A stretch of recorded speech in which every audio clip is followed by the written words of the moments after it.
dos aquí en la mañanera. Siéntense, porfa. Y está también la secretaria de Cultura, Claudia Curiel. José Alfonso ahora se pasó de allá para acá, que nos está acompañando. Y por supuesto Noemí Juárez, que como siempre, Mujeres en la Historia los jueves. Antes de darle la palabra a Paco, vamos a darle la palabra a Laura Velázquez para que nos dé el resumen de los avances de la atención a emergencias, si les parece. Adelante. Buenos días, Laura.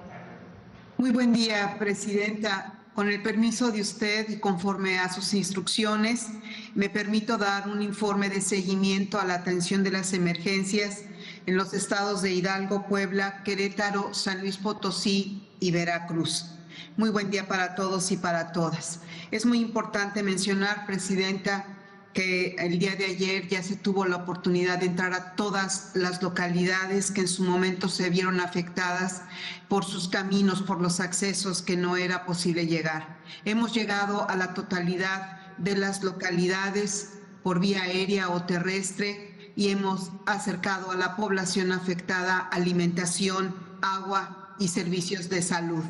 Sin embargo, la Secretaría de Infraestructura, Comunicaciones y Transportes continúa con sus labores en la rehabilitación de los caminos que resultaron afectados. En Hidalgo se lleva un avance de 120 caminos ya arreglados de 184. En Puebla, 29 de 32 y en Veracruz, 27 de 51. Un total de 197 caminos rehabilitados de 288 que fueron afectados. La que sigue, por favor. Respecto al restablecimiento del servicio de energía eléctrica, hay un total restablecido en los 5 estados del 99.75%. Es cuestión de días el restablecimiento en Hidalgo, que tiene un avance del 99.14%, y en Veracruz del 99.93%. En Puebla, Querétaro y San Luis Potosí está restablecido el servicio en su totalidad. Respecto a la limpieza en las escuelas, Presidenta, también hay un avance. La que sigue, gracias. Se tiene un total de limpieza concluida en 1,161 escuelas de 1,380. El avance es importante. En Hidalgo son 218 de 226, en Puebla 482 de 494 afectadas, en Querétaro 84 de 121, en San Luis Potosí 80 de 105 y en Veracruz 297 de 434 escuelas afectadas. Respecto al censo que ha realizado la Secretaría de Bienestar, se concluyen los siguientes resultados, Presidenta. En el estado de Hidalgo, 28 municipios censados con un total de 12,634 viviendas. En Puebla, 41 municipios censados con 11,513 viviendas censadas. En Querétaro, 8 municipios censados, 2,465 viviendas censadas.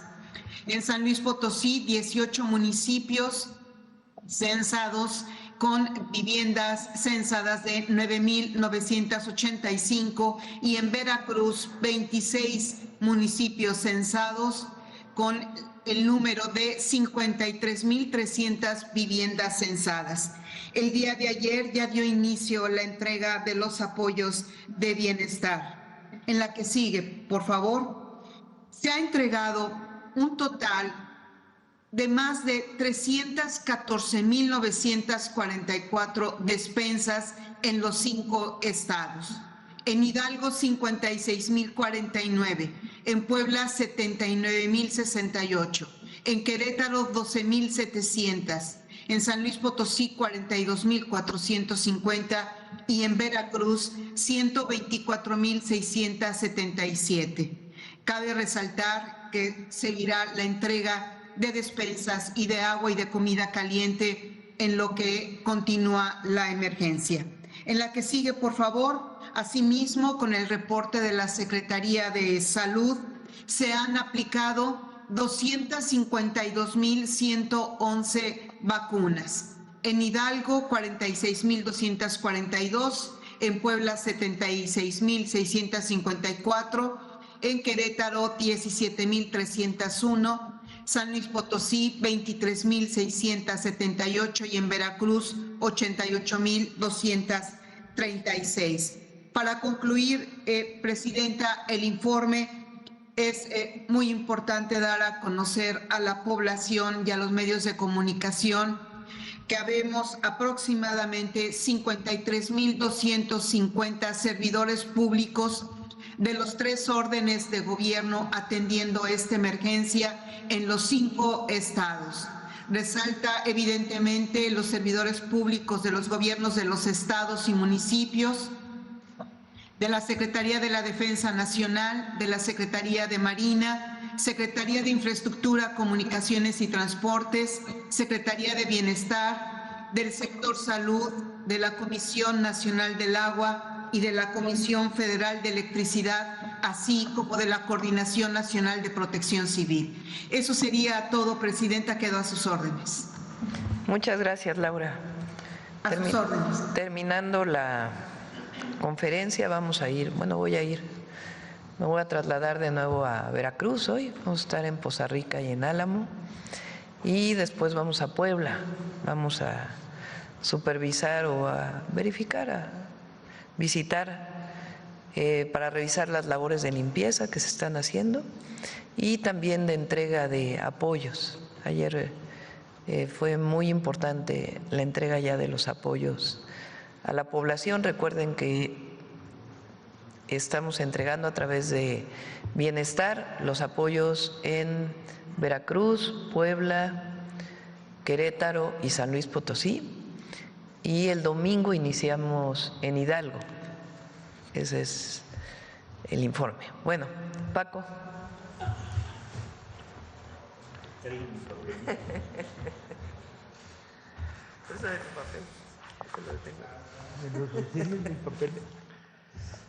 Culminamos un proceso que se vino cocinando durante 2 años y medio para la operación más grande, yo diría a nivel universal, de fomento a la lectura que se ha hecho. Vamos a repartir 2,5 millones de libros regalados a adolescentes en toda América Latina.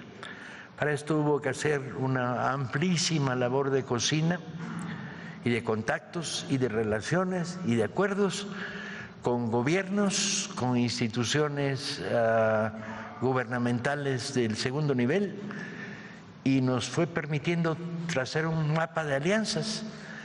Para que esto pueda producirse tuvimos que obtener un financiamiento múltiple, el cual central fue el que la presidenta organizó desde el apoyo del Instituto para devolverle al pueblo lo robado, que era el primer impulso, pero país por país fueron aportando. El gobierno de Colombia aportó la producción editorial de millares de libros, de decenas de millares de libros. La Casa de las Américas, el fenómeno cubano en condiciones muy terribles, tuvieron que aportar lo que tenían, que era el trabajo de producción editorial. En Argentina teníamos un pacto y las elecciones que llevaron al poder a Milei lo destruyeron y tuvimos que rehacer el pacto, esta vez con el gobierno de la provincia más grande del país, que es la provincia de Buenos Aires, con sede en La Plata, y ahí cerramos el convenio. Tuvimos que hacer convenios con Monte Ávila en Venezuela para lograr la distribución, y poco a poco se logró el cuadro de cómo producir estos millones de libros. La idea era libros para adolescentes. Fijamos la edad de 15 a 30 años, lo cual adolescentes de 30, pensando que hay todavía adolescentes de 30, jóvenes y adolescentes de 15 a 30 años.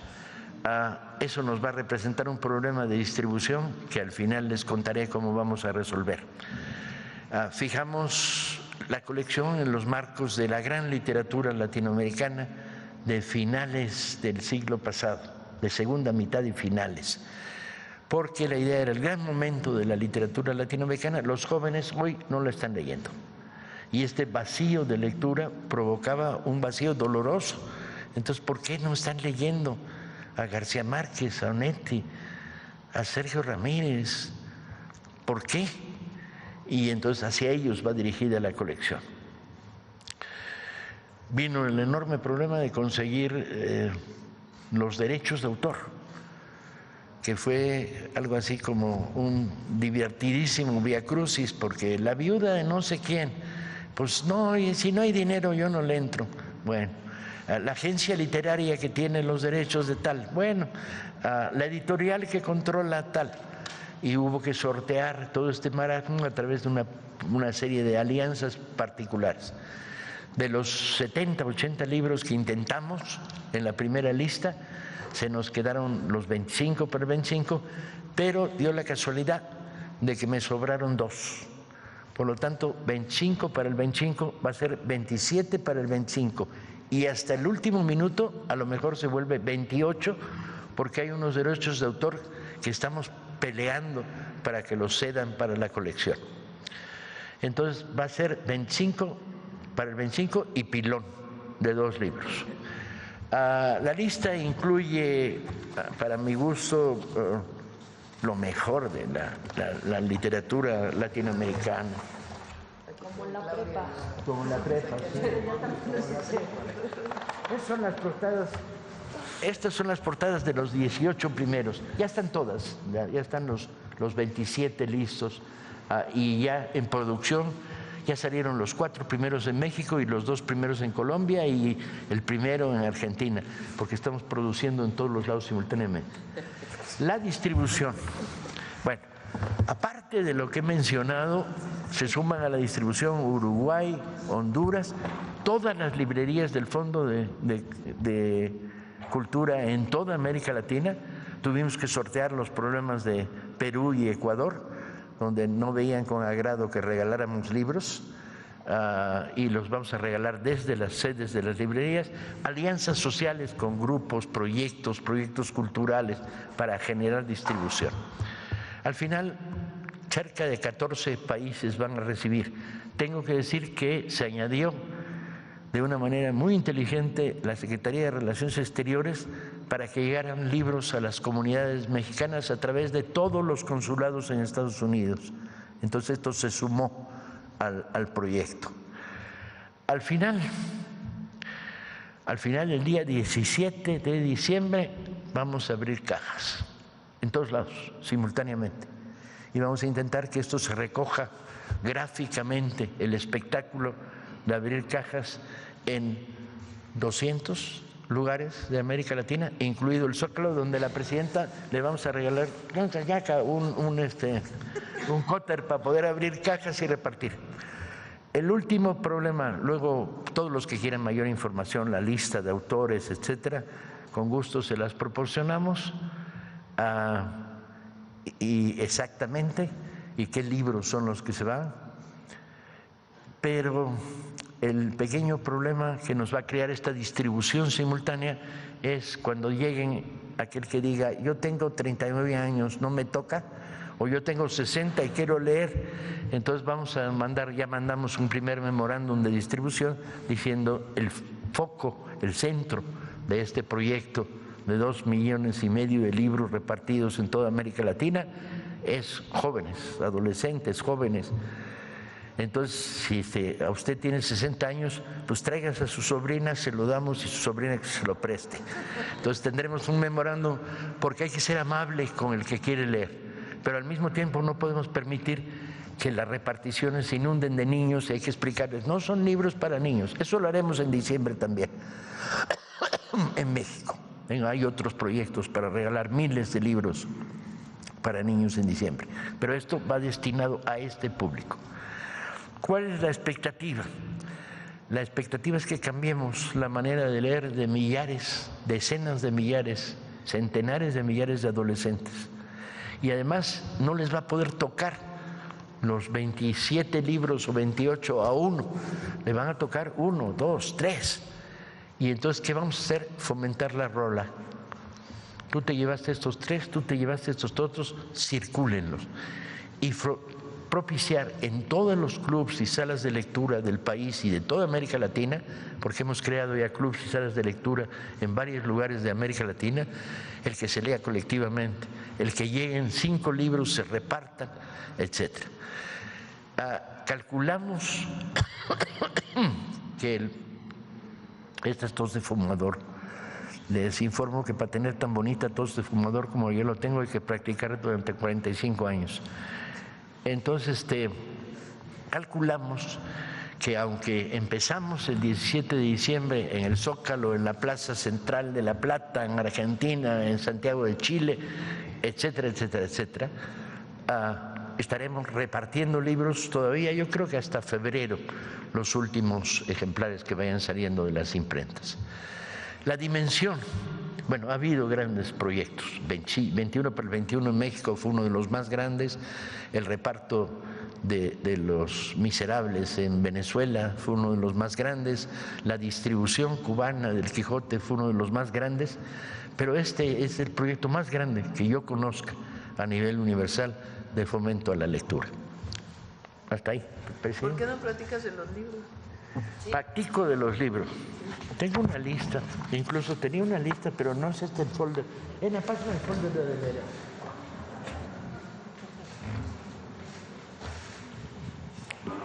Los libros. ¿El folder de veras es ese? Es que este no es. Este es el mero. Y estos son los lentes de leer de cerca.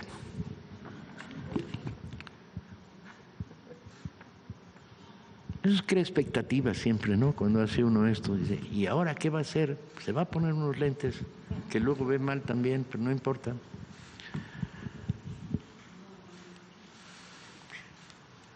Vamos a tener un texto de García Márquez perdido, que casi nadie debe recordar o conocer, maravilloso, sobre cómo empezó la guerra de Angola, un texto periodístico.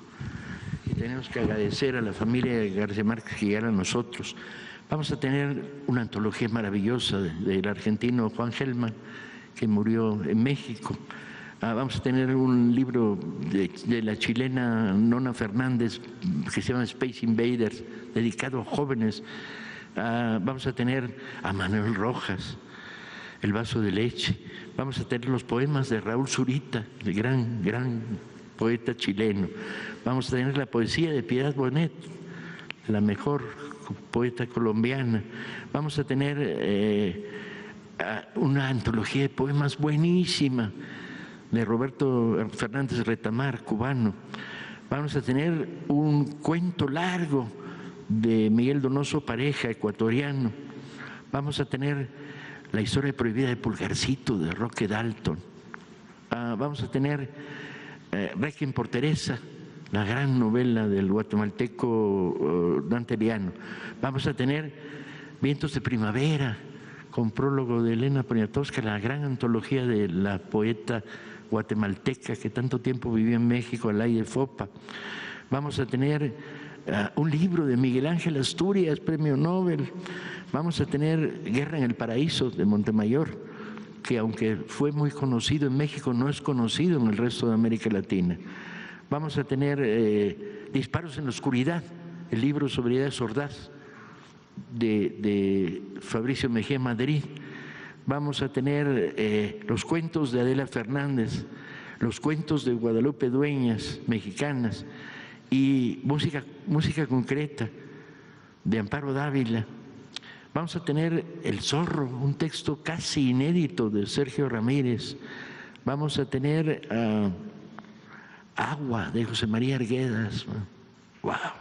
Vamos a tener Canto Villano, de la poeta peruana Blanca Varela.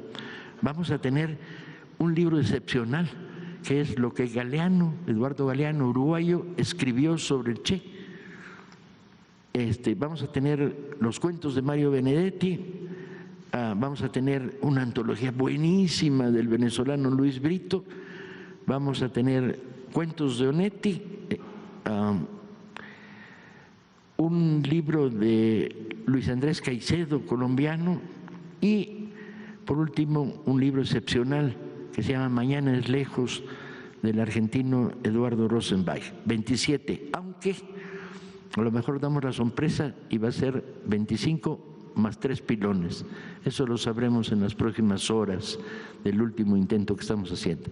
Y la participación, bueno, ahí está todo, digo, ahí debería estar todo, de los países que participan, tiene cada uno de ellos una situación particular.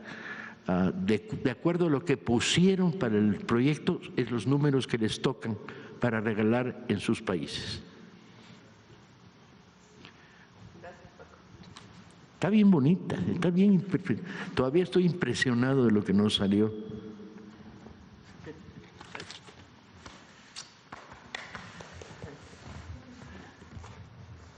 Bueno, pues este es el informe. Acá. Te lo regalo. Bueno, esta es la información de el día de hoy, 2.5 millones de libros regalados en América Latina, en varios convenios que Paco desde el Fondo de Cultura Económica ha venido haciendo con gobiernos federales o gobiernos estatales o incluso municipales de distintos lugares de América Latina, y estamos pues muy contentos. Quedamos 19 de diciembre, ¿verdad? 17 de diciembre, cierto, 17 de diciembre en el Zócalo abrimos las primeras cajas de regalo, de 25 para el 25. Bueno, ahora sí pasamos a las preguntas. Sobre el tema, a ver. Gracias. Buenos días, Luis Piña, de los Reporteros MX. Preguntarle sobre esta cantidad de libros y sobre los acuerdos que mencionó Paco Ignacio, pues también próximamente, también en elecciones en Argentina, dependiendo de lo que salga, ¿podría reavivarse ese pacto con el gobierno o se podría acercar usted al próximo gobierno para ver si puede hacerse un pacto general con el gobierno de Argentina? Que conteste Paco. Afortunadamente dependíamos no del gobierno federal argentino, que se negó a entrar en la operación cuando tomó el poder Milei, sino hicimos el pacto con el gobierno de la provincia de Buenos Aires, que ya tuvo elecciones y las ganó hace mes y medio. Entonces el resultado de las elecciones del domingo no altera para nada el proyecto ya. Por otro lado, también sobre el mismo tema, como comentaste, pues es para jóvenes, adolescentes, hasta 30 años, decías. En este ámbito, pues ya se utilizan mucho pues las plataformas digitales. ¿Podría ser posible que estos libros los puedan descargar también? No, queremos que lean papel. Queremos que además tomen el libro en su mano, lo lean y lo rolen. A la larga va a haber digitalización, pero eso significaba pedir permiso extra a los autores y decirle, te voy a editar 100,000 ejemplares de tu libro, pero además lo dejo abierto en digital, y nos hubieran dicho que no, los herederos o las agencias literarias o las editoriales, porque les matas el libro. Aquí se lo matas casi, ahí lo matarías de completo. Muy bien, muchas gracias. En otro tema, Presidenta, ayer se reunió con el presidente de Cada libro tiene un convenio de cesión de derechos de autor. Si el autor ya falleció, pues es con quien se quedó con pues, la propiedad o la responsabilidad de los derechos de autor.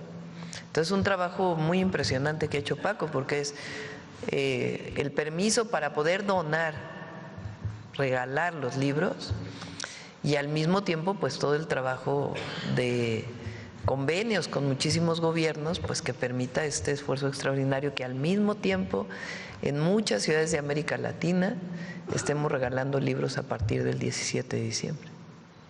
¿Podría decirse, o algunas personas en la oposición podrían decir que es parte como para llevar a las izquierdas, a los jóvenes? ¿Usted qué podría decir ante ello? Pues es la recuperación de la literatura de cierta época. Y sí, hay muchos de estos libros pues que hablan de temas que es importante que se conozcan. En otro tema, Presidenta, ayer se reunió con el presidente ejecutivo de Scotiabank. ¿Cuáles son los acuerdos a los que llevaron? ¿Qué fue lo que platicaron? ¿Podría darnos un poquito más detalle de ello? Más que acuerdos son muchos empresarios, o no sé cómo se diga, en inglés es CEO, en español es presidente de los consejos de administración de distintas empresas.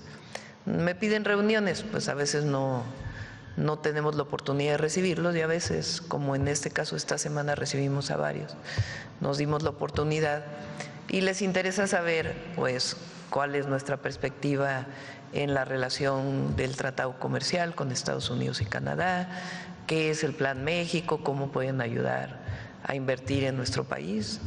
Entonces son en general muy buenas conversaciones y también recibimos de parte de ellos pues la visión no solamente de México sino del mundo entero. Entonces son buenas conversaciones y oportunidades que se abren para nuestro país.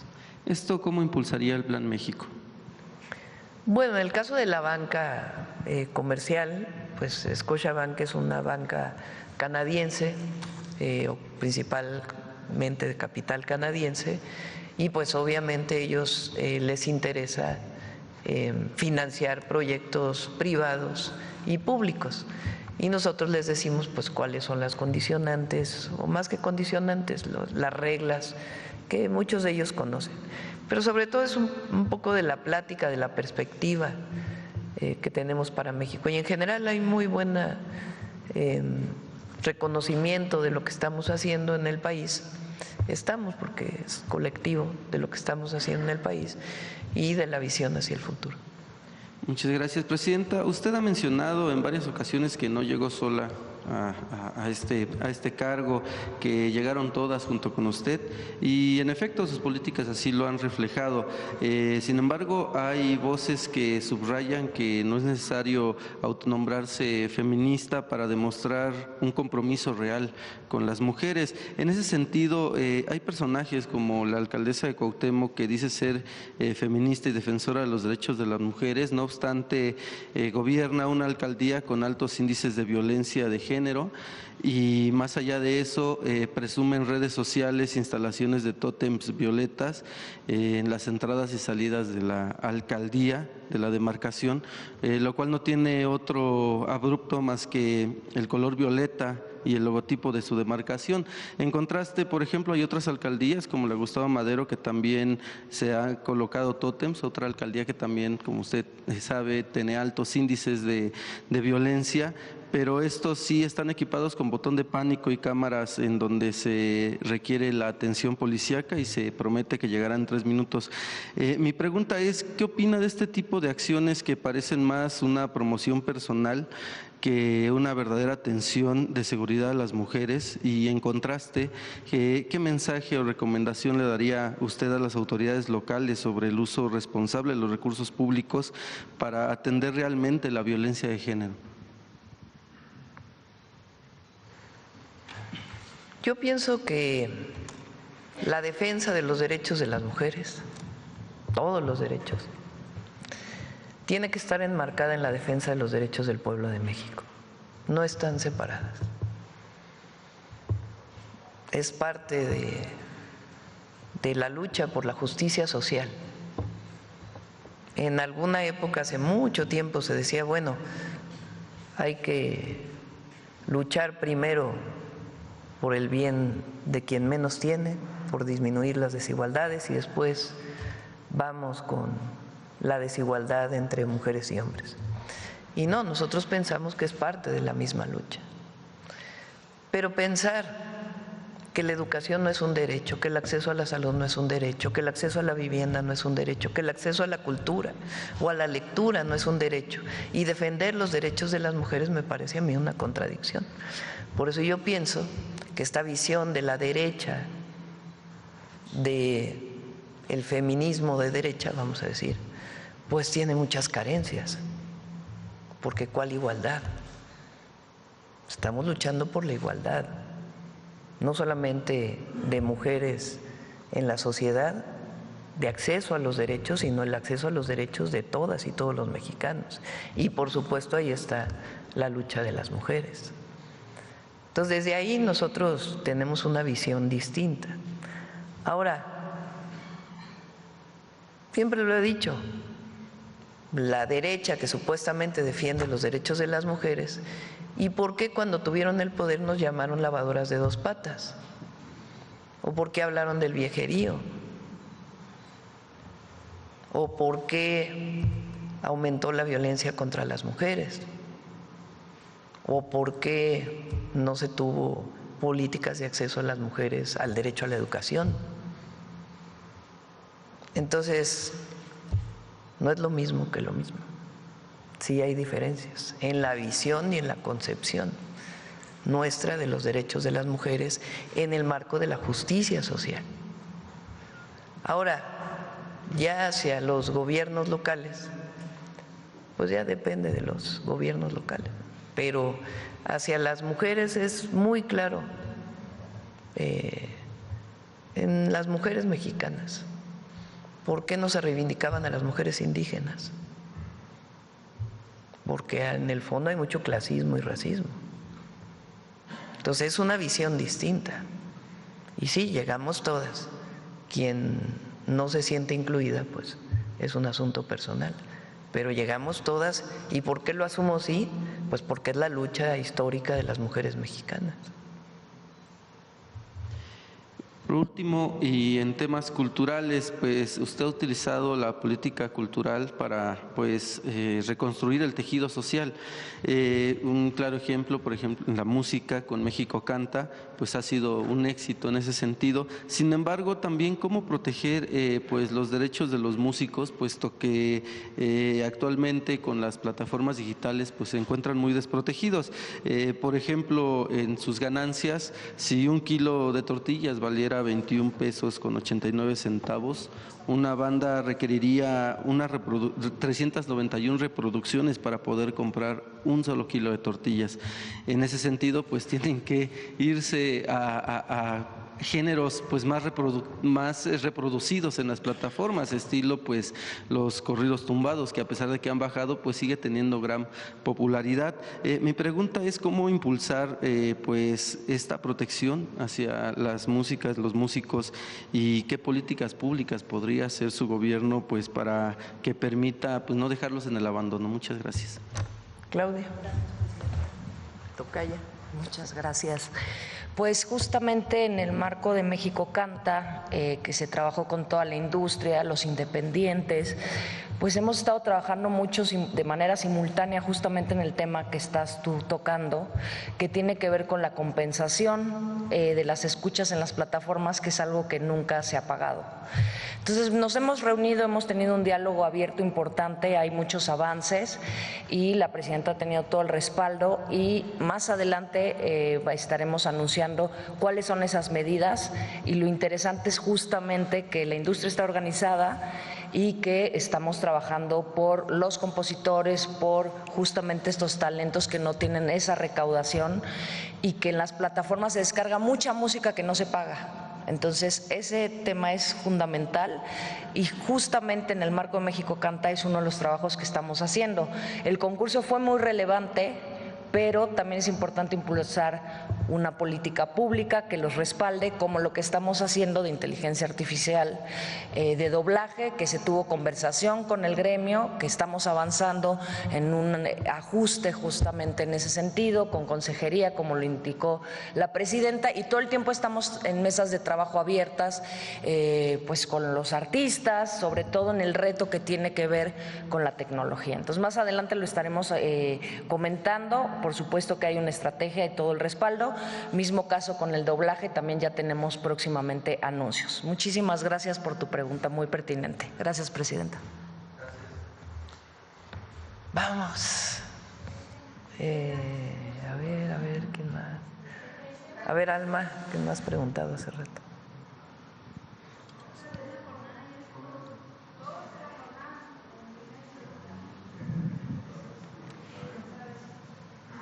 Presidenta, yo quisiera pedirle su opinión sobre este reportaje de Reuters en el que habla de cómo se ha venido dando lo del huachicol fiscal e inclusive que menciona a una empresa con sede en Houston que ha jugado un papel clave en operaciones para que la compañía Intanza con base en Monterrey, y que se cree fachada del cártel Jalisco Nueva Generación ingresara combustible de contrabando a México. Menciona este reportaje pues empleo de entidades fantasmas, documentación falsa, sobornos y toda una red de componendas en torno a este delito. ¿Podría dar su opinión, por favor? Hay varias carpetas de investigación en la Fiscalía relacionadas con este tema. Algunas ya fueron presentadas al juez para obtener las órdenes de aprehensión, otras tendrá que informar la Fiscalía, pero sí hay empresarios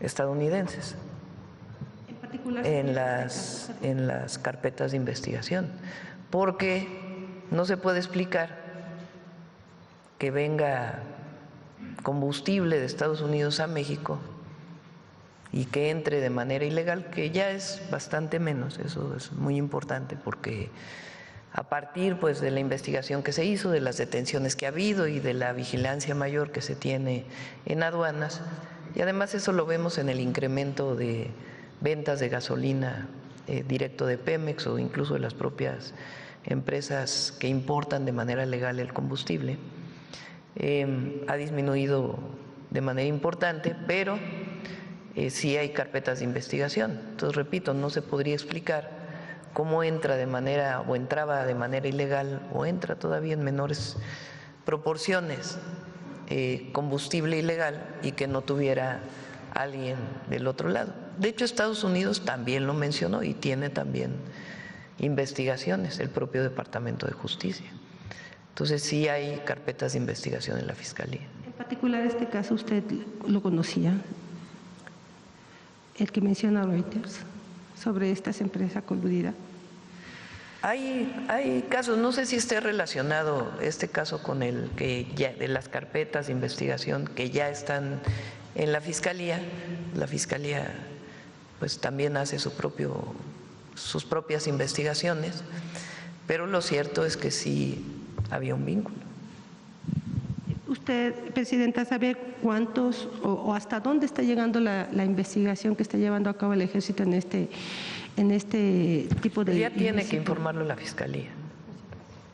Bueno, por otro lado, quisiera preguntarle, un tribunal federal revocó la protección otorgada por un juez a TV Azteca para no pagar más de $580 millones que le debe a tenedores por deuda emitida en Estados Unidos. ¿Cuál es su opinión? Una resolución que está en la Ciudad de México. Recuerden que este empresario, durante la época de la pandemia,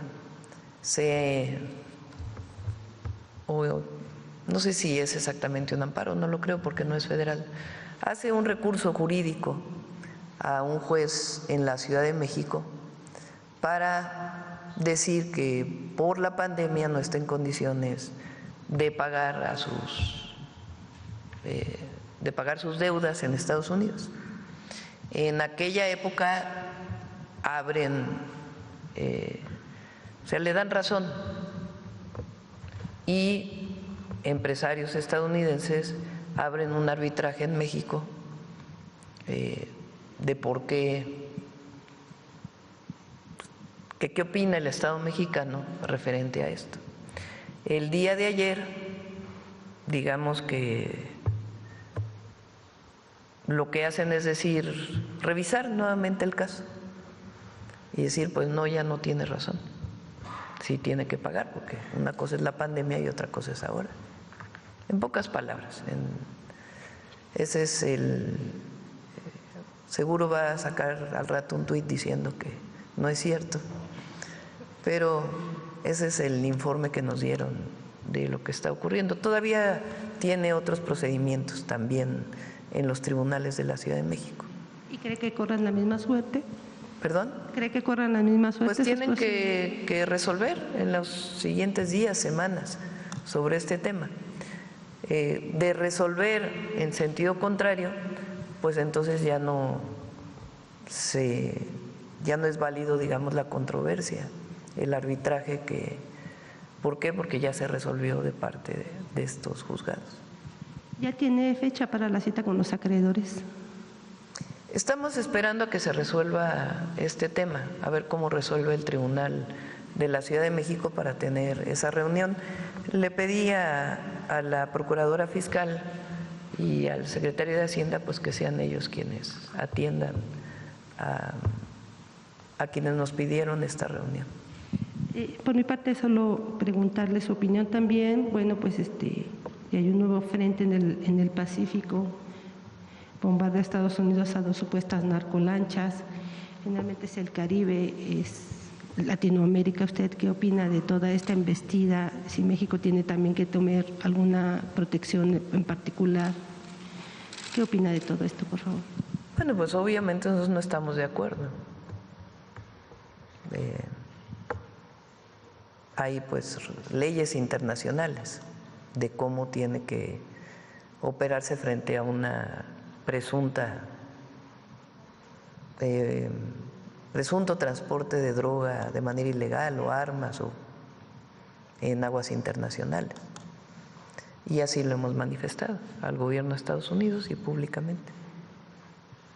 Está bien calificativos como los que se han estado utilizando últimamente entre presidentes, el calificativo que usa el presidente Trump contra el presidente Petro.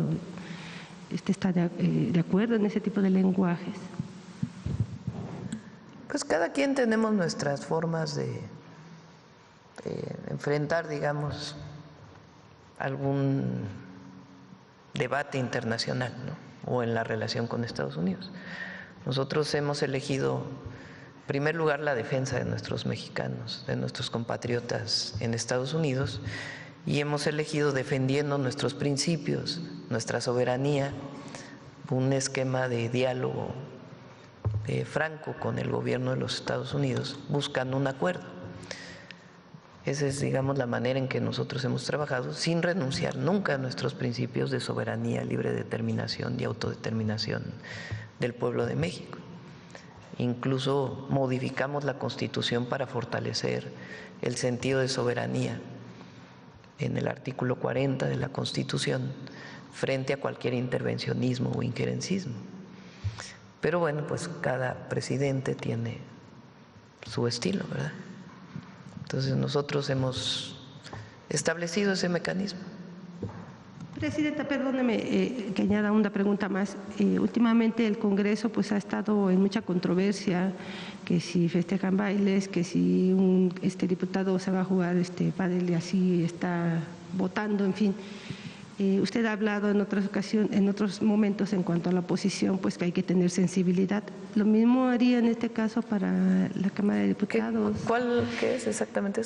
Pues que en este momento de la emergencia y que estamos viendo que en el Congreso, pues, por ejemplo, hay diputados que están jugando mejor, como el diputado Cuauhtémoc Blanco, que se va a jugar pádel y que a través de videocámara, y también pues en la Cámara de Diputados que están haciendo bailes. Lo dije el otro día, que los diputados pongan sus reglas. El otro día me preguntaron si estaba de acuerdo con que siguieran reuniéndose a distancia. Pues que lo defina la Cámara de Diputados, ¿no? ¿Cuál es su manera de trabajar? Gracias. Vamos a ver, la compañera, y luego vamos para acá. Muchas gracias, Presidenta. Yaret Arciniega, de Revista Fortuna. Presidenta, hace unas semanas o unos meses en Revista Fortuna leímos en el proyecto de la Ley de Ingresos que se establecía algunas, si había donaciones por parte del sector editorial, se habría de reducir algunos pagos de impuestos. No sé si esto se salvó en la ley de ingresos, y preguntarle a Paco Ignacio cuáles fueron las características también para seleccionar estos libros que se van a regalar, y por qué no se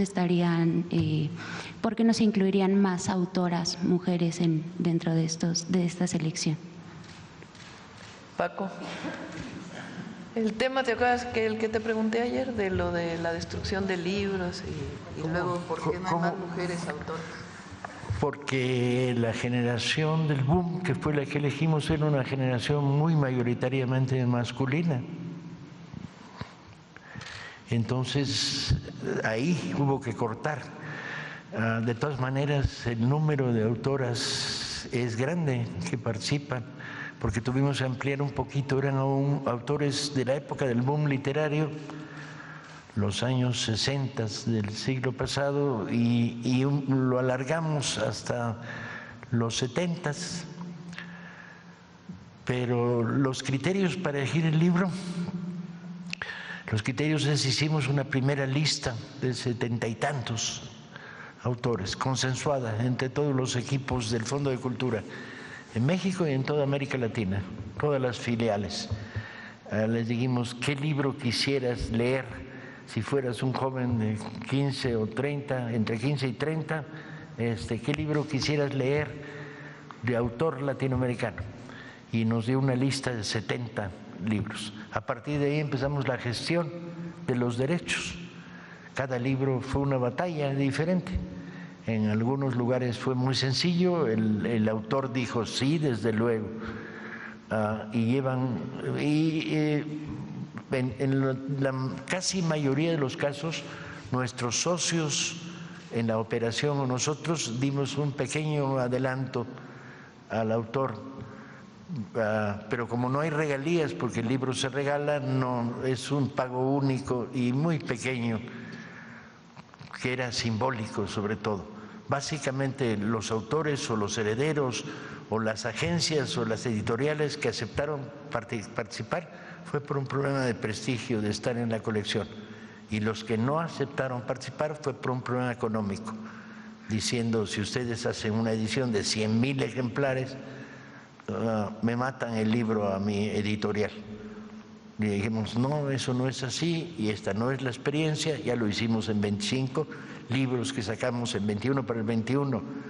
No solo no los matamos, sino que adquirieron más vida si masificas. Por ejemplo de rebote, tú pones La muerte tiene permiso de Valadez en la colección de 21, lo leen 90,000 personas, pero el arco de lectura creció por la recomendación, y el libro en la edición comercial no solo se siguió vendiendo, sino que se vendieron más después de 21 para 21. Pero bueno, ahí hay algunas editoriales que tienen oídos sordos y billetera contenta, con las que no pudimos pactar. Eso nos fue reduciendo la lista a realidad, hasta que nos encontramos con estos 27 o 28 acuerdos finales.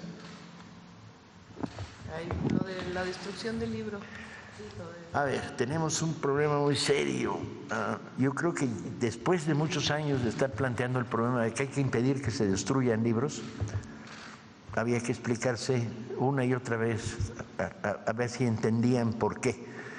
Las editoriales destruyen para disminuir la carga fiscal de su empresa. Entonces dice, yo tengo 12 millones de libros que no vendo, los destruyo, reduzco en 12 millones de pesos el valor de lo que tengo en mi bodega. Si en lugar de destruir regalas, puedes obtener lo mismo. Bueno, hacia ahí se está procesando, solo que hay un problema, y era lo que ayer conversábamos, y tenemos que reunirnos esa semana para fijarlo, que es, ¿qué vas a donar de lo que no vas a destruir? El riesgo es que te donaran literatura chatarra, ¿sí? Libros de falsa información médica, por ejemplo, ¿sí? Cómo curar el cáncer masticando piedritas 3 veces por semana, etcétera, etcétera. O cómo ligarse a la secretaría de tu jefe sin tener problemas fundamentales en la vida. Ese tipo de material que está en las bodegas de las editoriales, si te lo donan, ¿para qué lo quieres? Entonces el problema es que tienes que crear un mecanismo mediante el cual la donación pueda ser catalogada y redistribuida en términos de regalo a comunidades, sobre todo a bibliotecas, a centros penitenciarios, a salas como las que se están creando en comunidades de mujeres hoy, que estamos creando una pequeña biblioteca en todas las nuevas estructuras comunitarias de las sembradoras. pero tienen que ser libros que les puedan ser útiles, no basta la producción editorial desechada. Entonces tenemos que matizar de manera que las empresas puedan donar a privados, a sociedad civil o al propio aparato del Estado, pero hay un criterio de recepción, porque si no lo que nos vamos a encontrar es un salón como este lleno de libros que no sirven, con lo cual las empresas disminuyen sus costos fiscales, sí, qué bien, no los destruyeron, pero ¿y qué hacemos con ellos? Entonces hay que crear un mecanismo de recepción, redistribución y filtro para que al final el tiro no salga por la culata. Lograste que no hubiera destrucción, pero ¿y qué hiciste con los libros que donaron? Como verán, está divertido. Precisamente sobre esto que comentaba de las bibliotecas que se están haciendo para las mujeres y esto que nos comentaba de que el boom es mayormente de los hombres, también hay una gran cantidad de mujeres que estuvieron en el boom, pero que no fueron visibilizadas. Por ejemplo, Elena Garro. Se estaría considerando o se está considerando en estas bibliotecas que se están haciendo para las mujeres tener más autoras como ella, que incluso su obra no está en distribución en una de las bibliotecas que lleva su nombre. Sí. Las bibliotecas que estamos creando comunitarias, sobre todo son bibliotecas comunitarias, son a petición. O sea, son los que se organizan en biblioteca comunitaria los que dicen queremos estos libros y nosotros les decimos en algunos casos sí, en otros no, dependiendo de si tenemos los derechos, si tenemos impresión, si tenemos dinero para regalar a bibliotecas comunitarias. Y ya llevamos 5 millones este año de libros regalados, lo cual significa un esfuerzo enorme de organización, catalogación y envío. A veces mandas 25 libros en un paquete a un lugar cuyos registros son carretera Oaxaca-Pochutla, kilómetro 7, en La Brecha, y con un recado que dice, lo recoge Manolito. De ese tipo de proyectos te llevan a las bibliotecas comunitarias, en este caso en la biblioteca ejidal. ¿Qué libros les mandan? Pues hay que hablar con ellos y decirles qué quieren leer y bajo la medida de lo posible. Entonces, mayor literatura de mujeres, sí, hay una presión enorme, viene de abajo, no me lo inventé yo, viene de que en estos momentos el 40 o el 50% de los clubes y salas de lectura están dirigidos por mujeres. ¿Y qué quieren? Quieren leer literatura de mujeres, en algunos casos también quieren leer otras cosas, afortunadamente. No hay un sesgo sectario, hay amplitud, pero hay una presión enorme para que lleguen libros. También tienes que inventar un poco qué es lo que hay por ahí que tenga calidad, ¿no? Porque si partimos de la cuota, dices, bueno, si un poemario escrito por una mujer horriblemente asqueroso de malo, por el hecho de ser escrito por una mujer, no merece que se lo mandemos a una sala comunitaria en mitad de Guanajuato, porque hay que castigarlos con ese libro de poesía. Muchas gracias. Pero vamos a hacer una colección de mujeres. Muchas gracias, presidenta. Muchas gracias, presidenta. Presidenta, en otro tema, luego de que se aprobó la modificación al artículo 30B del Código Fiscal de la Federación para que las autoridades fiscales tengan acceso a información que permita corroborar el debido cumplimiento de las obligaciones fiscales que obre en plataformas como Amazon y Mercado Libre, queremos insistirle en Revista Fortuna sobre un tema que ya habíamos tocado aquí en una intervención pasada, que es el comercio de medicamentos a través de estas plataformas, porque estamos pues frente a un riesgo sanitario y esta nueva disposición tributaria podría ser vital para frenar este problema, porque pues resulta que la Comisión Federal para Protección de Riesgos Sanitarios no solo estaría perdiendo pues la trazabilidad de la custodia para pues el adecuado transporte y almacenamiento de estos medicamentos, sino que también pues los mexicanos estarían en grave riesgo al tratar de atender alguna algunas enfermedades.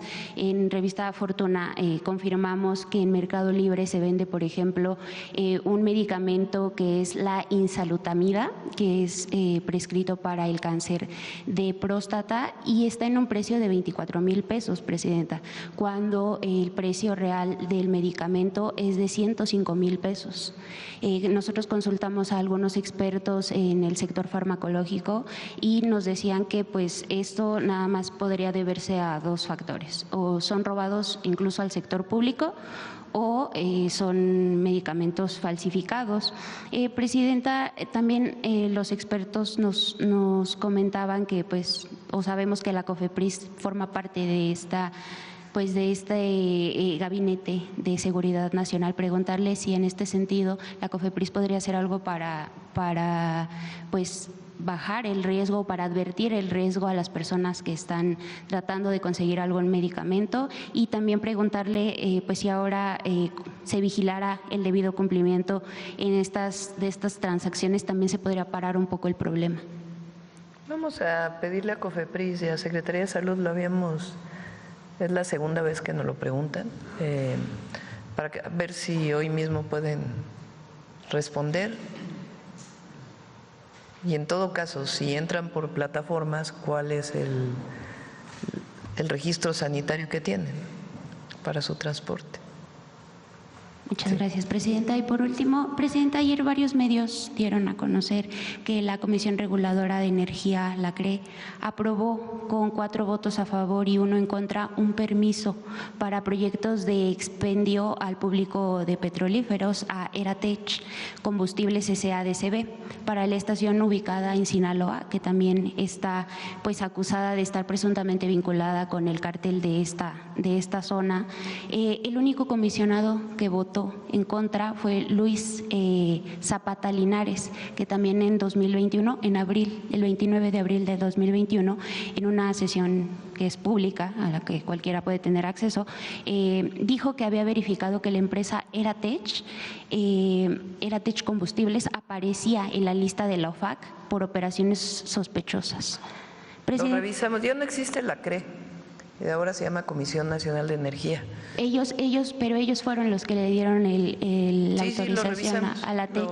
¿Habría alguna investigación contra los comisionados que votaron a favor de darle? Vamos a ver por qué. Primero, si lo aprobaron, y segundo… Está en una sesión pública. Aprobaron ellos a favor, un voto en contra.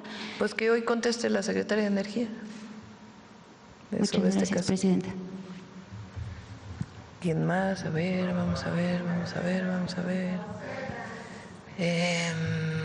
El compañero de Sonora, que hace rato que no pregunta. Y estaba ayer aquí enfrente. Breves, una pregunta para que más pregunten. Bueno. Buenos días, Presidenta. Demián Duarte, de Sonora Power. Bueno, evidentemente hay un tema que es muy importante. Mire, en Sonora usted sabe que el asunto del agua ha generado pues mucha polémica. Afortunadamente, en las lluvias recientes del huracán Raymond nos dejó pues mucha derrama de lo que es agua suficiente, decía el gobernador, para los próximos 2 años, un fenómeno similar al que ocurrió aquí en la cuenca del Cutzamala. Bueno, y lo que tiene que ver con las presas subieron de niveles que teníamos de menos del 10% y subieron hasta niveles del 40%, lo cual es muy importante para nosotros. Este contexto llega justamente en medio de una discusión que evidentemente usted ya tomó nota de que hay fuertes presiones políticas, muchas mentiras, muchas verdades a media alrededor del plan hídrico que usted está planteando para atender el problema de la falta de abasto de agua para Hermosillo. En este caso hay muchas presiones políticas, muchos intereses que se han estado involucrando en este asunto, en donde usted ha anunciado que se van a invertir 7,500 millones de pesos en este proyecto. Un asunto muy importante, un asunto muy relevante para nuestra ciudad y para la región de la cuenca del río Sonora. En este contexto también está el tema de la falta de remediación en que ha incurrido Grupo México, que usted sabe es responsable de la contaminación de esa cuenca. En ese sentido, yo le quiero preguntar, Presidenta, pedirle que por favor nos ofrezca más detalles de lo que usted está planteando, lo que usted está promoviendo para este proyecto hídrico de gran envergadura que se plantea, porque hay mucha confusión. Y cuando hay confusión, lamentablemente, pues las mentiras ocupan los espacios que tienen que ser de debate público, y esto pues ha generado justamente situaciones como las que ya se vieron aquí en la mañanera, de que hay quien dice que usted quiere imponer un proyecto, que es puro cuento lo de la consulta pública y demás. Entonces sería importante que nos dieran muchos más detalles. No sé si pueda convocar a Efraín Morales para que ofrezca los detalles técnicos al respecto y los alcances que tiene este asunto en particular. En Sonora hay dos proyectos. Uno es la tecnificación del riego, principalmente en el sur de Sonora, y el otro proyecto que es una posibilidad es las presas para suministrar agua a Hermosillo. Ha habido en efecto personas que se oponen a la construcción de las presas, que fue lo que planteamos desde Conagua junto con el gobernador, pues que se explicara el proyecto y que se hiciera una consulta pública, y que de ahí pues se definiera si sí se hace o no se hace. No hay muchas alternativas para llevar agua a Hermosillo. Hermosillo ha crecido y tiene un problema de desabasto de agua dulce, de agua potable. Entonces uno de los proyectos es la presa. Evidentemente el proyecto se haría pues haciendo todos los estudios de impacto ambiental y todo lo que eso significaría.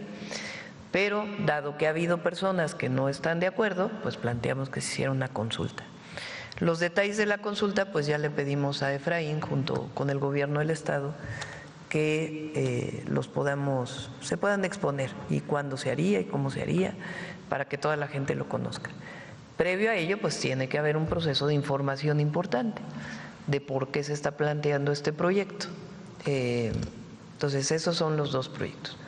Por otro lado, y producto de la contaminación que hizo Grupo México en el río Sonora hace algunos años, que derivó en un acuerdo con el entonces gobierno de, no sé si fue con Calderón o Peña Nieto, creo que fue con Peña. Se hizo un fideicomiso, y a ver si la sobrerepresentación de Sonora me recuerda el año. Se hizo un convenio y se hizo un fideicomiso donde Grupo México tenía que depositar recursos para la limpieza del río y para muchas otras cosas a las que se habían comprometido, entre ellas la construcción de un hospital, un sistema de monitoreo permanente de la calidad del agua del río, el saneamiento de suelo que pudiera haber sido contaminado, además pues de algunas medidas de mitigación adicionales. Antes de que se fuera Peña Nieto, ya en el 2018 cerraron este fideicomiso, incluso devolvieron recursos.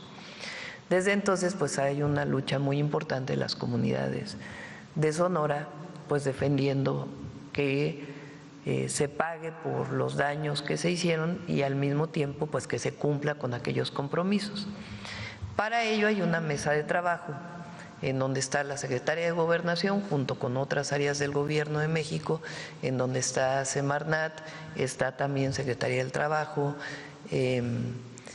Secretaría de Economía y del Gobierno de Sonora, del gobernador de Sonora, para ver con Grupo México pues que se cumplan estas cuestiones que dejaron pendientes y poderle cumplir a la población.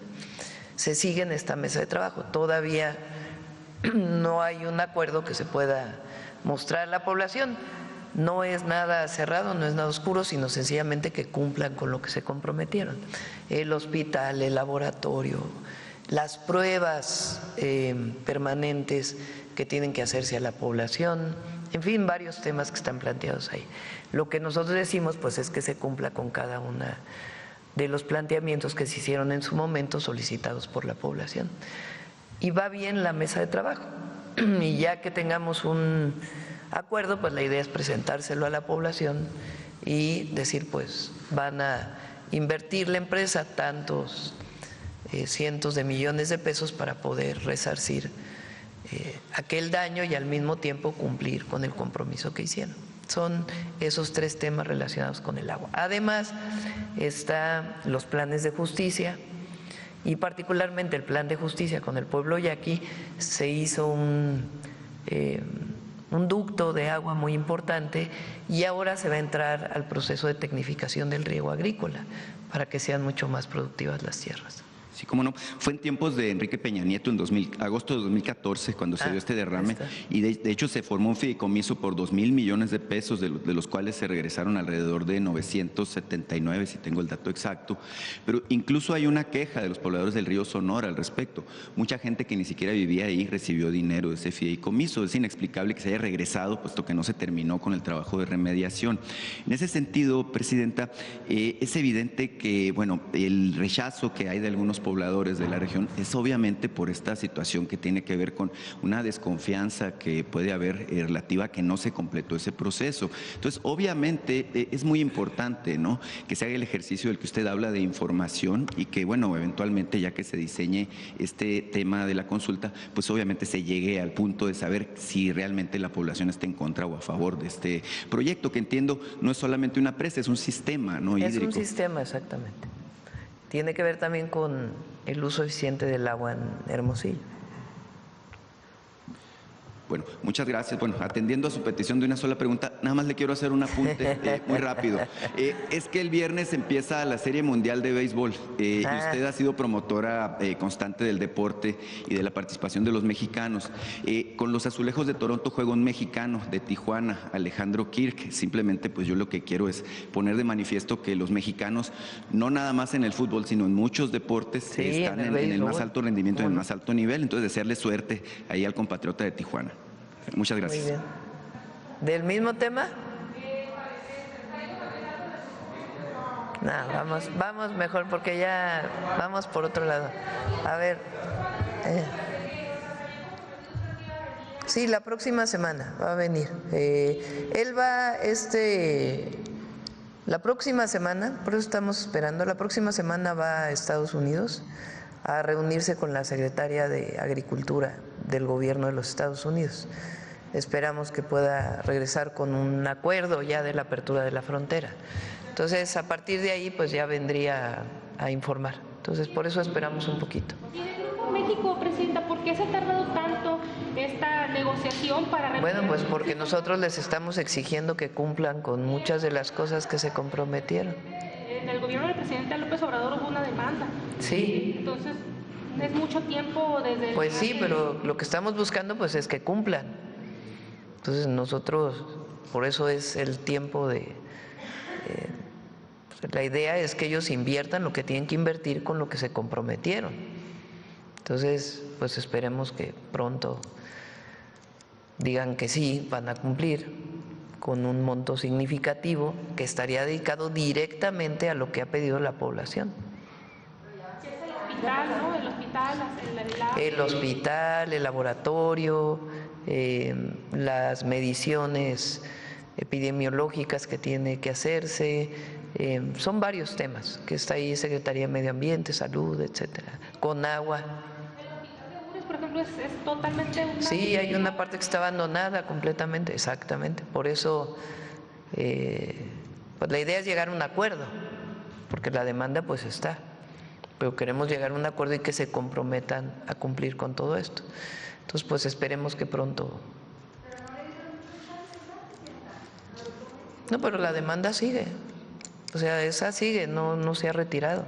Entonces, el día, pues, la idea es que se pueda llegar a un acuerdo para beneficio de los habitantes de Sonora. Es como Salinas Pliego, algo así, porque ya son muchos años, Presidenta. Pues sí, es cierto, tienes razón. Entonces tienen que cumplir. Sí, tienen que cumplir y esperemos que pronto podamos pues darle esa noticia al pueblo de Sonora. A ver, de Poza Rica. Gracias, Presidenta. Olga Ojeda Lajud, corresponsal de Diario del Istmo, Imagen de Veracruz, del corporativo Imagen del Golfo. Presidenta, recientemente hemos estado publicando el seguimiento en Poza Rica y en la zona más afectada de Veracruz, que bueno, pues ha habido ya irregulares en el manejo de precios. Por ejemplo, un huevo que regularmente oscila entre 45 y 50 pesos se está vendiendo ahora en Poza Rica en 250 pesos. Entonces, pues hay quienes dicen que pues ya se desató la especulación, definitivamente. Queremos saber de qué manera su gobierno va a asegurar que comerciantes sin escrúpulos ya la Profeco ya está enviando brigadas a todos los lugares, bueno, no brigadas, inspectores, a todos los lugares en donde hay especulación increíble, la verdad, que en medio de una situación así haya quien se quiera aprovechar. Primero, las despensas están ayudando mucho. Vamos a dar al menos 2 despensas. En cuanto reciben su apoyo económico, tienen un vale para la despensa y van y lo recogen en la distribución que tienen Secretaría de Marina y Secretaría de la Defensa. Y al mismo tiempo, la Profeco ya está enviando inspectores a distintos lugares porque no puede ser esta especulación y menos con la alimentación. Exacto, menos con la crisis. Y también otro tema de Veracruz, se han reportado varios múltiples derrames y altos niveles de contaminación en varios ríos de Veracruz, incluyendo el Tuxpan, Coatzacoalcos y el Cazones, y en estos momentos en el Pantepec. Estos incidentes involucran principalmente hidrocarburos de Pemex y descargas industriales de aguas residuales. Queremos saber si ya le han reportado esto y si se tomarán medidas para el saneamiento de estos ríos. Sí, Pemex, particularmente el último, el de Pantepec, sí. Ayer fue el viernes que vino la fuga, el viernes de esta semana. A partir de ahí Pemex de inmediato cerró las válvulas, pero de todas maneras hubo una salida importante de hidrocarburos y están 3 empresas contratadas especializadas para el saneamiento del río. Está Secretaría de Marina, está pues el área logística de Pemex, estuvo ayer el director de Pemex para verificar que en efecto se estén haciendo todas las medidas, primero en el río y después en el manglar, en las orillas del río se va a hacer todo el trabajo. Y se tomaron medidas también para cerrar la salida de agua potable de esta zona.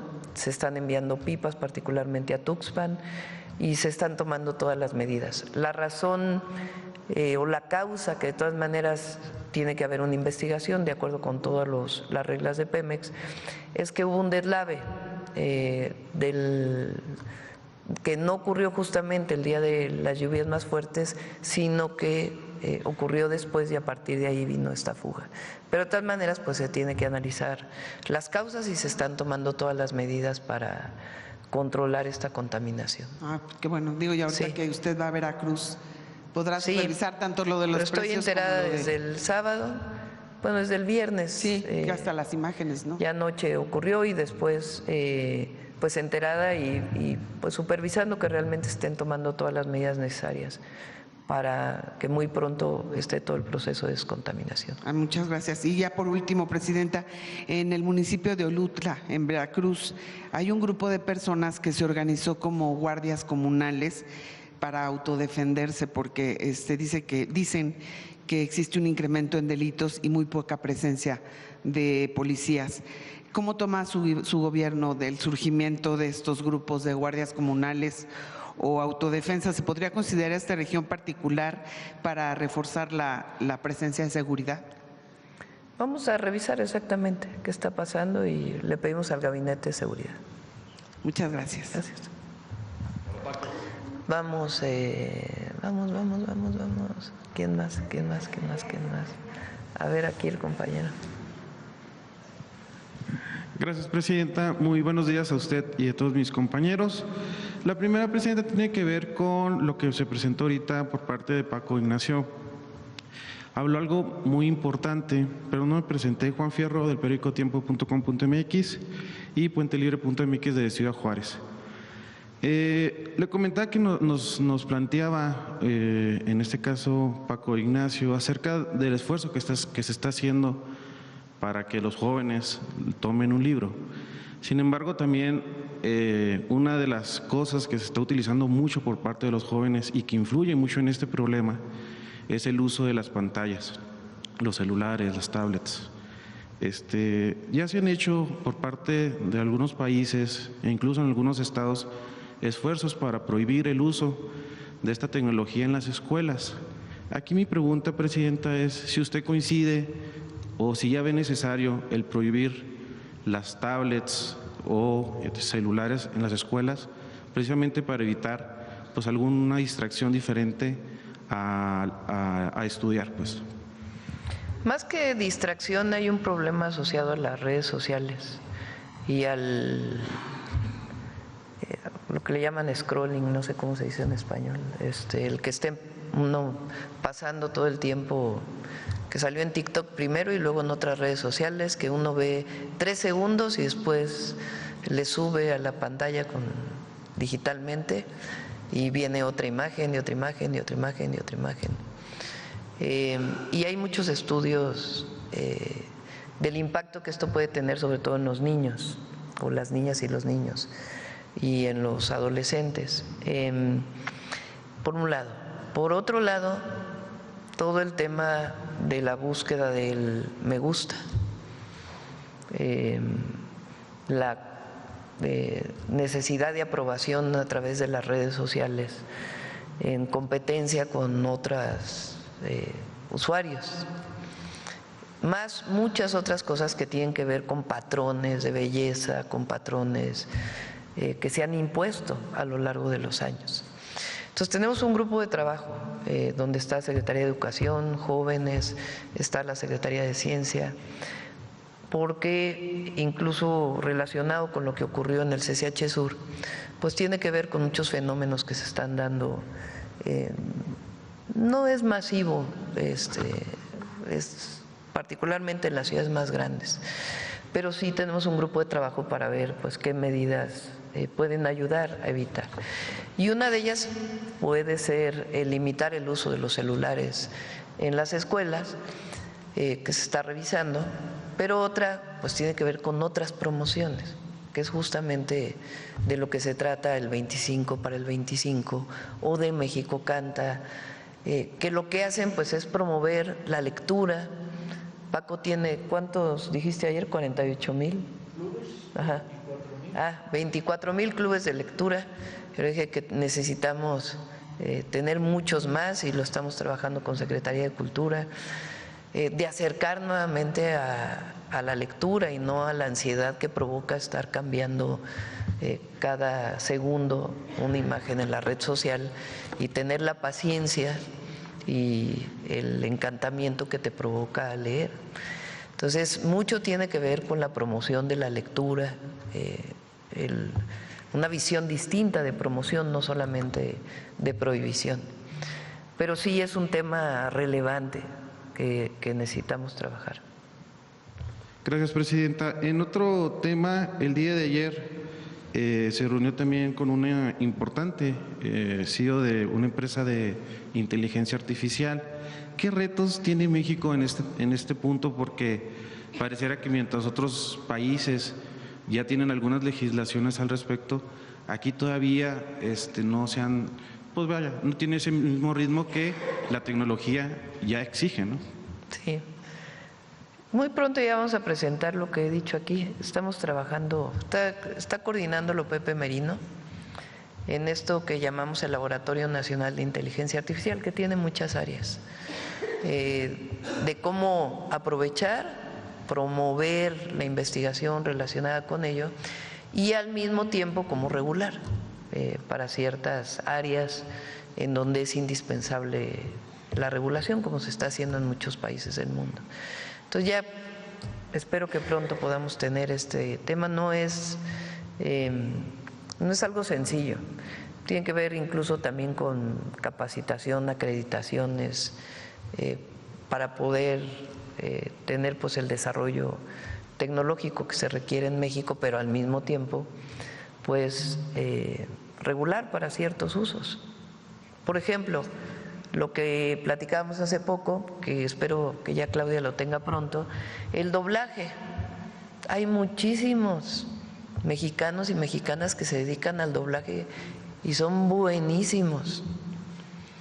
Si no regulamos la inteligencia artificial en el doblaje, pues entonces todas estas creatividades que hay en nuestro país pues se van a quedar sin empleo. Entonces necesitamos regular hasta dónde y cómo, y también pues para proteger estos oficios, estas especialidades que se tienen en las actividades culturales. Entonces sí se requieren ciertas regulaciones. Gracias, Presidenta. Y por último, en el mes de noviembre se vence el decreto que permite la importación de vehículos usados a través del TEMEC. Este es un decreto diferente al que dejó ya el expresidente Andrés Manuel López Obrador. Aquí en este caso, saber si su gobierno va a refrendar este decreto, Presidenta, y si prevé algunos ajustes. Sí va a haber ajustes, sí va a haber ajustes por los años, va a haber ajustes y ya lo podemos presentar con Secretaría de Economía y Hacienda, porque se ha abusado mucho de este decreto. Entonces sí va a haber ajustes y ya los presentamos. Gracias, muy buenos días a todos y a Y todas. seguir apoyando pues a los paisanos. Carlos. Doctora, buen día. Carlos Guzmán, de 4 Media Telecomunicaciones Veracruz. Ya tocando el tema de lo de Poza Rica. Pero yo me quiero enfocar de inicio, pues aprovechando que está Paco Ignacio aquí, el tema de cultura, comenzar con ese tema. En el caso de la cuestión de que una persona aprenda a leer, usted seguramente lo va a saber también, Paco Ignacio, no tanto implica el que se tenga acceso a algún libro, sino es la forma en la cual se tiene acceso a los contenidos. Le comento mi caso, en la UAM Xochimilco, leemos muchísimo, nosotros no tenemos exámenes, lo basamos a pura lectura y ensayos de tesis. Tomando este ejemplo, comentarle a don Paco si planean una estructura o utilizar lo que decía aquí el compañero del TikTok o las nuevas tecnologías para acercar la lectura básicamente a los chicos que están pegados, como decía el compañero, a la tableta, están pegados a la televisión, a las series de Netflix. Es preguntarle a don Paco si planean algo al respecto para que la lectura llegue desde las primeras generaciones. Obviamente los que ya tenemos edad, pues ya alguna cuestión tenemos por ahí, pero pues básicamente es buscar nuevos lectores. No sé si se planea algo así, doctor.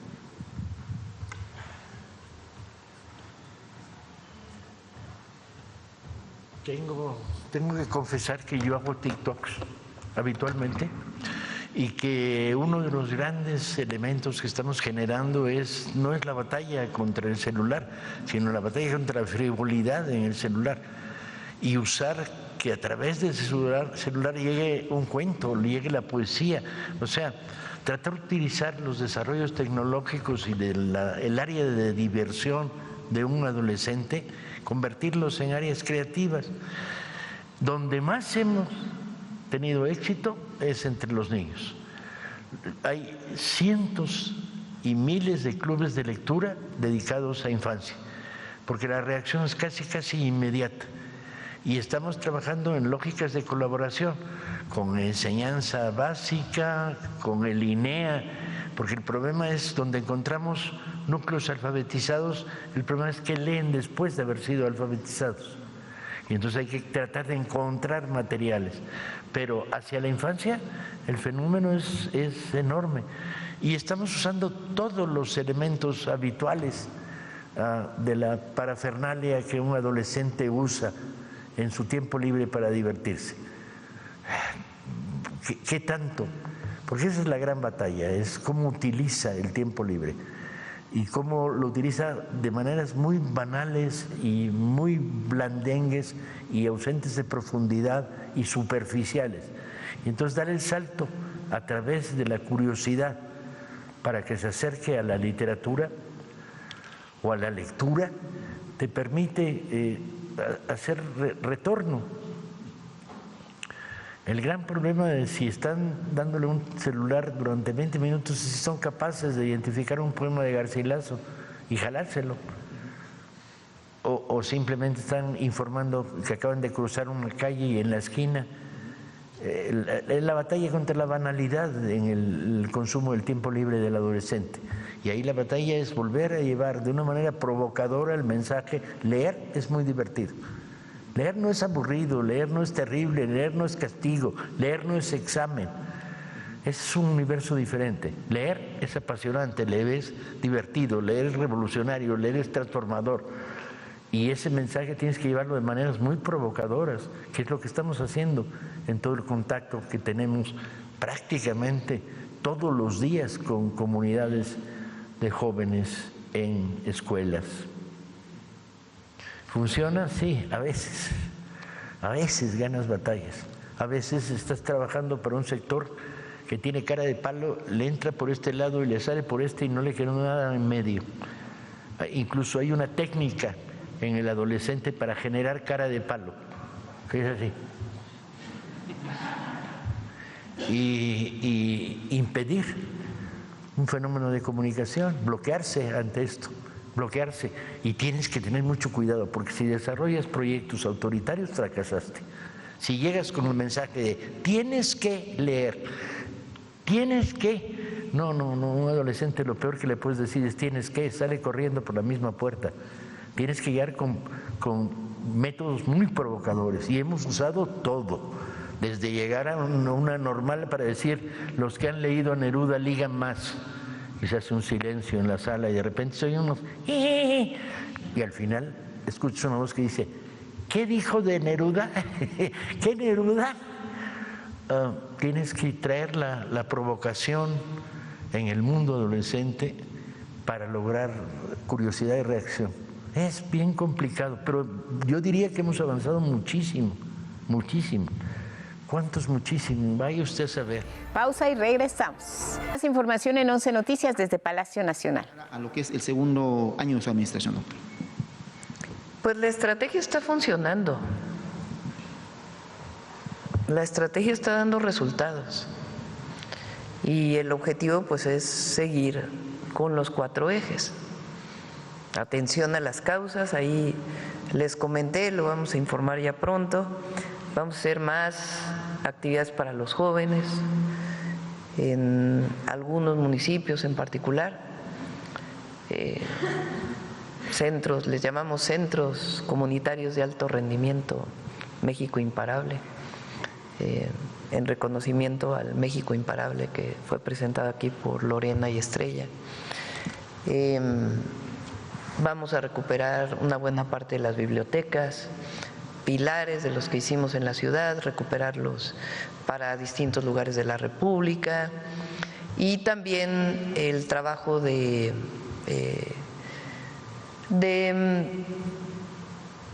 salud mental para jóvenes.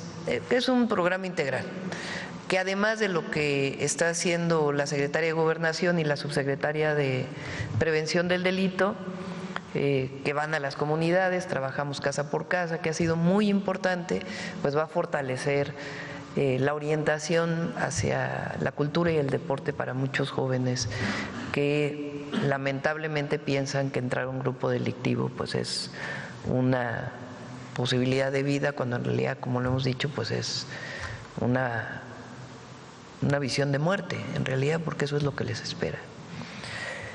Entonces, la atención a las causas se va a fortalecer con este programa para jóvenes, y además lo que ya se hizo viral, que es una preparatoria cerca de la casa. Estamos con Mario recientemente y con Tania, que es la subsecretaria de Educación Media Superior. El próximo año vamos a construir todavía más preparatorias en el esquema de bachillerato nacional que hemos desarrollado. Ya lo van a venir a presentar. Entonces, atención a las causas. Segundo, la Guardia Nacional. Vamos a seguir fortaleciendo y consolidando la Guardia. Tercero, inteligencia y investigación, que es lo que nos ha ayudado también mucho el Sistema Nacional de Inteligencia e Investigación, que, como lo he dicho, se trata de fortalecer las carpetas de investigación para las detenciones o la judicialización de presuntos generadores de violencia, y también la coordinación. Entonces, esos 4 ejes han dado resultados y vamos a seguir con esos ejes de trabajo la atención permanente en el Gabinete de Seguridad. A partir de noviembre vamos a ir a hacer los gabinetes de seguridad fuera de la ciudad, también a distintas entidades de la República. Entonces está dando resultados, y cuando dice Omar que es medible, bueno, los homicidios dolosos han bajado en 30% en un año y siguen disminuyendo. Nosotros que vemos todos los días los homicidios, después se hace un cierre en el mes por si hubo algún reporte que no fue, o algún homicidio que no fue reportado por alguna fiscalía, se cierra en el mes, pero yo estoy segura que octubre todavía va a ser menor el número de homicidios. Entonces vamos avanzando y atendiendo a la población. Entonces está dando resultados. No tiene nada que ver nuestra estrategia con la guerra contra el narco de Calderón. Ahora que quieren esta nueva, supuestamente el relanzamiento del PRIAN, porque son el PRIAN, aunque digan que no son el PRIAN. La guerra contra el narco no había judicialización de nada, todo eran ejecuciones extrajudiciales. Eso fue la guerra. La guerra quiere decir permiso para matar. Y eso fue lo que impulsó Calderón, y eso es lo que nos llevó a años y años y años de incremento en la violencia y fortalecimiento de los grupos delictivos. Entonces, la visión del humanismo mexicano es completamente distinta. Es la atención a las causas y al mismo tiempo el cumplimiento de la ley, la cero impunidad. Y nos está dando resultados y va a dar todavía más resultados. Ya para no colgarnos mucho, dos temas que le quiero consultar, doctora, no preguntar, consultar. Que nos comente de la gira de este fin de semana, va a ser aquí en el centro del país, pero mucha gente tiene expectativas sobre un tema. El tren México-Toluca, el tren insurgente, que ya funcione. Hay mucha gente que viene de Toluca, de Sinacantepec, de toda esa parte de Lerma, que hace hasta 2 horas en lo que es en el tráfico en esa parte. Finalmente, ¿se tendrá fecha después del recorrido que haga el fin de semana para que este tren funcione? A eso vamos no sé, el sábado o el domingo, ¿verdad? El sábado vamos a Hidalgo. Hoy salimos para seguir atendiendo y revisando la emergencia. Vamos a Veracruz, mañana vamos a Hidalgo, el sábado vamos a Chalco.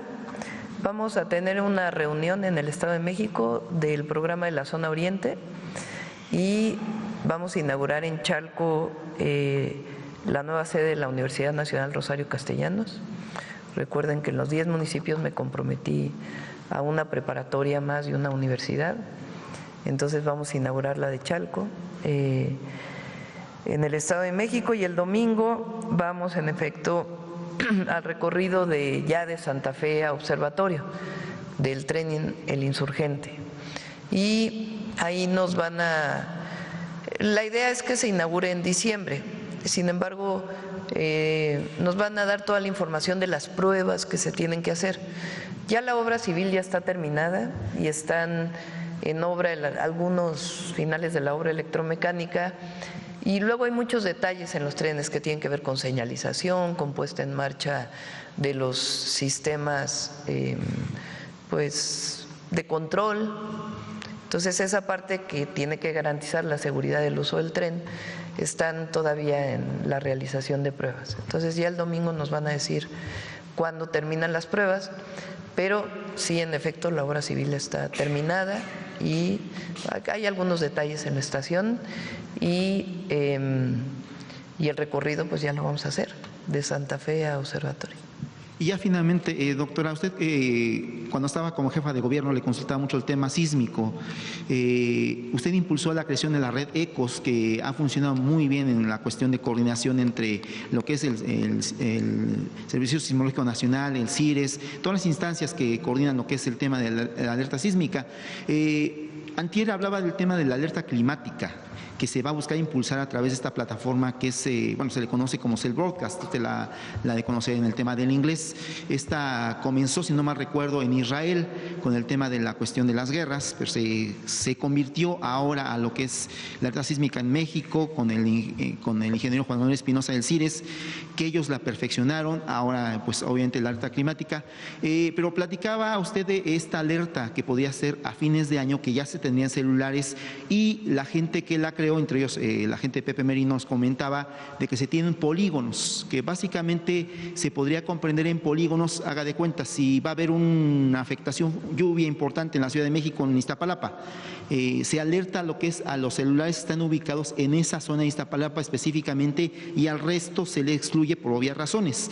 Es que nos hable un poco de esto, si es que le han comentado el desarrollo, cómo serían los polígonos que se van a trabajar, y también a partir de, sería de diciembre, se pondrían en prueba, como se hizo alerta sísmica en 3 etapas, con la famosa alerta presidencial, que así se llama, no es que usted la... Sí, ya le van a cambiar el nombre.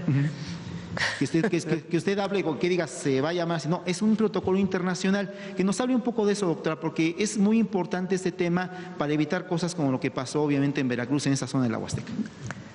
La alerta por lluvias o por ciclones o por fenómenos meteorológicos tiene muchos retos.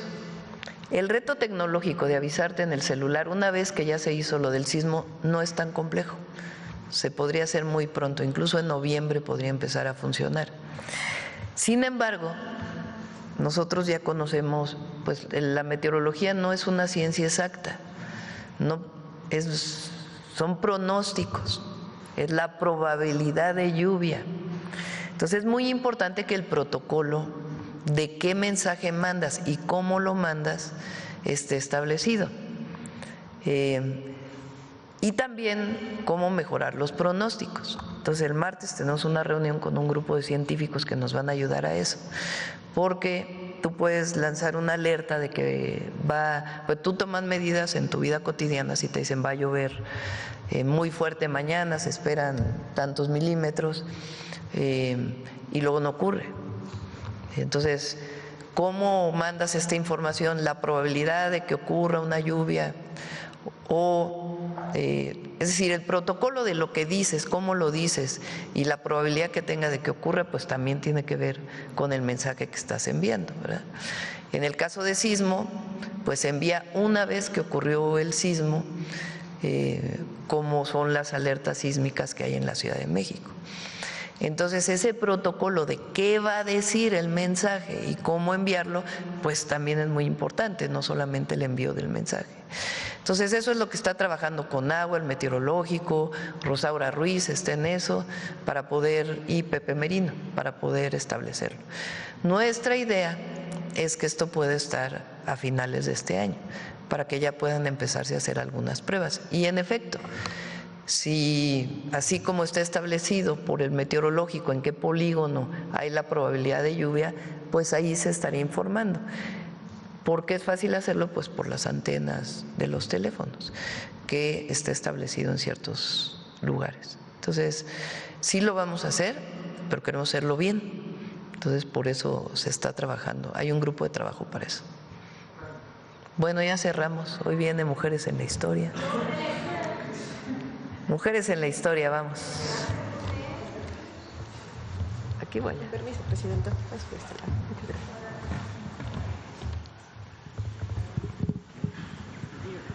Hay una foto.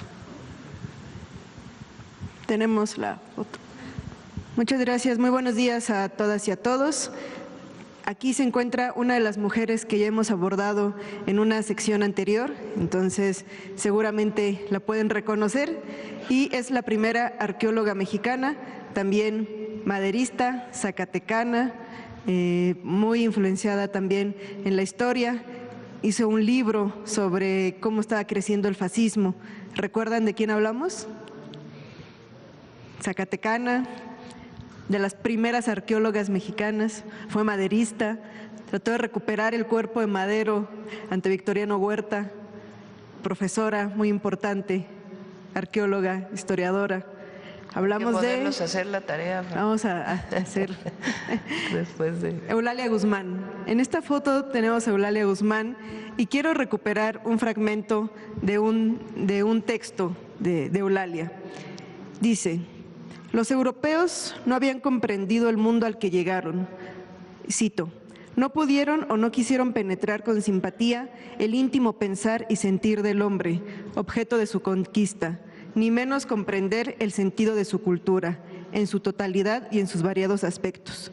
Interpretaron lo que veían y oían conforme a su propia mentalidad y acomodándolo todo a las propias formas de su cultura y juzgándolo todo a la luz de sus propios ilimitados conceptos, con una tendencia a subestimar cualquier manifestación de cultura y del individuo mismo. Pero hubo una artista, una mujer, que no subestimó y trató de comprender la cosmovisión indígena. Ella fue Rina Lazo. Y queremos dedicar la sección de hoy porque hoy es un natalicio, 23 de octubre. Conozcámosla. Rina Melamé Lazo Guasem fue una pintora y grabadora guatemalteca que formó parte del muralismo mexicano. Nació el 30 de octubre de 1923 en la ciudad de Guatemala y llegó a México en 1946 con una beca para estudiar en la Escuela Nacional de Pintura, Escultura y Grabado, La Esmeralda. Cuando aún no cumplía 6 meses de estancia en México, Diego Rivera la invitó a colaborar en el mural Sueño de una tarde dominical en la Alameda Central. Rina Lazo comenzó así su trabajo artístico, preparando pigmentos, transfiriendo bocetos, pintando la naturaleza, la vestimenta de los personajes y otros elementos que requerían mucha habilidad. Rina Lazo se adentró en la historia del pueblo mexicano porque consideró que hay que penetrar en la cultura de un país para pintarlo, para sentirlo, para expresar lo que uno quiere de ese país. A su llegada a México, Rina Lazo conoció también a Arturo García Bustos, alumno de Frida Kahlo. Pronto iniciaron una relación que duraría más de medio siglo, compartiendo anhelos artísticos y políticos. En 1949, Rina pintó Los Cuatro Elementos, su primer mural individual.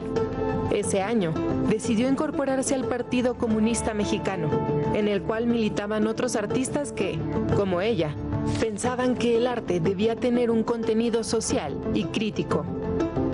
Por encargo del Partido Comunista Mexicano, Rina elaboró murales en Temixco, Morelos, y en Atencingo, Puebla. En este último, retrató los abusos sobre campesinos y obreros locales por parte del empresario norteamericano William Oscar Jenkins, quien envió soldados para frenar la conclusión del mural. A principios de la década de los 50, volvió a participar con Rivera en el mural El agua, origen de la vida sobre la tierra, en los mosaicos del Estadio Olímpico Universitario de la UNAM y en el mural del Hospital La Raza, en donde pintó las hierbas medicinales prehispánicas, de acuerdo con el manuscrito de Martín de la Cruz de 1552. En 1953, Rina regresó a Guatemala con su esposo Arturo García Bustos, quien había sido contratado para dar clases de grabado. Al año siguiente, Rina pintó el mural al fresco Tierra Fértil, demostrando la influencia que el muralismo mexicano había tenido en ella. Durante su estadía en Guatemala, Rina frecuentó grupos de escritores, artistas y periodistas comunistas. Ahí conoció a Ernesto Guevara y Nicolás Guillén. Además, apoyó a la izquierda guatemalteca. Sin embargo, en 1954, Guatemala sufrió un golpe de Estado auspiciado por la CIA, tras lo que Rina regresó a México. Ayudó a Rivera a pintar el mural de denuncia, La Gloriosa Victoria, en donde fungió como modelo y como asesora sobre la intervención en Guatemala. En 1963, cuando inició la construcción del Museo Nacional de Antropología, Rina concursó y obtuvo el proyecto de replicar las pinturas de Bonampak. Trabajó en la zona arqueológica de la Selva Maya durante 3 meses, calcando minuciosamente 170 metros cuadrados de pinturas murales. Ahí descubrió también los minerales y plantas que daban los colores originales de la pintura. En 1996, gracias a su conocimiento y sensibilidad hacia la cultura maya, fue invitada por el mismo museo para pintar el mural Venerable Abuelo Maíz, en el que, inspirada en el libro sagrado del pueblo maya Popol Vuh, representó la creación del mundo, pero también elementos sobresalientes de los mayas, como su conocimiento astronómico. Su último mural, Xibalbá, el inframundo de los mayas, fue el primer mural de una mujer en el Palacio de Bellas Artes. Lo concluyó tras casi una década de trabajo y a tan solo unos pocos meses de que falleciera, con 96 años, el 1 de noviembre de 2019. Rina Lazo se consideraba una artista mesoamericana. El ir y venir entre México y Guatemala a lo largo de su vida la ayudó a construir una identidad de raíces comunes, profundamente arraigada en la cultura maya. Fue, sin duda, una artista que conectó el pasado y el presente de un pueblo que ha trascendido naciones. Qué gran trabajo de diseño, son imágenes impresionantes, siempre a cargo de SPR. Y finalmente, recuerden que en la Sala Mujeres en la Historia contamos con una obra de Rina Lazo, así es que en su visita a Palacio Nacional también visiten la sala porque va a haber una imagen y un cuadro de Rina Lazo. Muchas gracias. Gracias, buen día.